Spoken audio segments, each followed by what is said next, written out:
Showbiz fanatics Catherine Bernardo and Alden Richards abay LDR na ampeg. Totoo nga bang hinatid or naspatan sila sa airport? But before that, if you haven't subscribed yet to my YouTube channel, please don't forget to like, share, and subscribe at hit mo na rin ang notification bell for more showbiz updates. Bago tayo mag-umpisa sa ating updates for today's video, nais ko po muna magpasalamat sa lahat po ng mga legit viewers, subscribers at ang lahat ng mga legit na nagmamahal at sumusubaybay sa lahat ng ating mga updates. Maraming salamat po.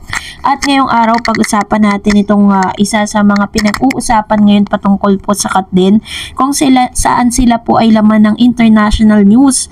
Maalala po ninyo na ihatid ko sa inyo na parang naging nabalita po ang Hello Love Again, kung saan lagi pong binabanggit ang pangalan ni Catherine Bernardo and Alden Richards. This time ay may interview na ngang kasama.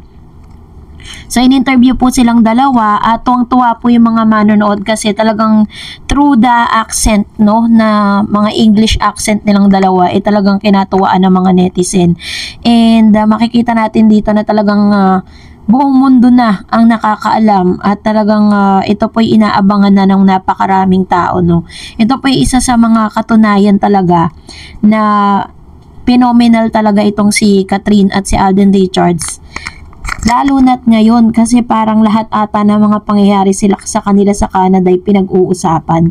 Pero alam niyo po ba na mas pinag-usapan din kasi kung matatandaan niyo pagkatapos pong hinatid or pagkatapos pong dumating ni CLK, bisitahin sila ng executive ng ABS-CBN, ay bigla pong naispatan itong si Mr. Alden Richards at si Catherine Bernardo. Sabi po ng isa sa mga yung parang yung caption dun po sa photos na nakita sila ng ilang mga fan na magkasama na nasa airport daw at hinatid daw ni Miss Catherine Bernardo si Alden Richards sa airport. Pero nung tayo po ay nag-investigate with regards to that, ito kasi yan ito po yung sabi diyan, spotted na sa airport ang Katden concert tour pala ni Alden August 9, 2024 sa USA.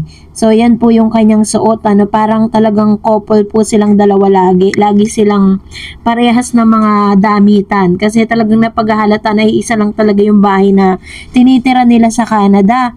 Andun po kasama po ang ilan mga cast and members ng team ng HLA, no. So sila khaki brown.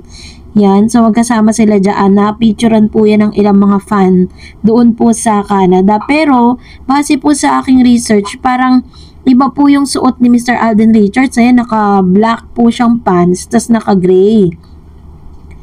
So ito pong post na to, it was posted by one of the yung kasama ni Mr. Alden Richards na touchdown Canada na sila. Nasa Canada nasa US na po ngayon si Mr. Alden Richards kasama si Mama Ten at saka si Lay Sam para sa kanilang world tour kasi hindi talaga sila pwedeng mawala sa landas ni Mr. Alden dahil sila ang nag-aasikaso ng lahat ng mga kinakailangan ni Alden, lalo na sa kanya pong concert tour, no. So yan siya.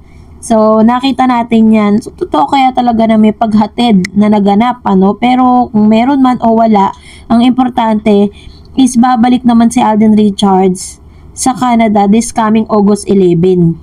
Dahil meron din po silang world tour. If I'm not mistaken, may schedule din po siya sa Canada. At inaasahan natin yung suporta ni Miss Catherine at ni Direk Cathy Garcia Sampana na manonood nga dito sa concert tour ni Mr. Alden Richards dito po sa Canada. So, antayin na lang natin yan. And for that, narito naman ang ilan sa mga reaksyon and komento ninyo patungkol naman sa ating latest updates.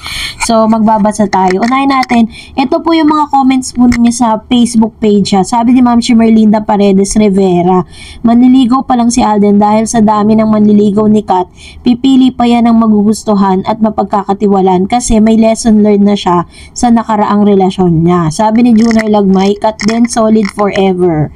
Ayan. So, tama naman, diba? May rights naman talaga siya na mamili. Meron po siyang karapatan to choose.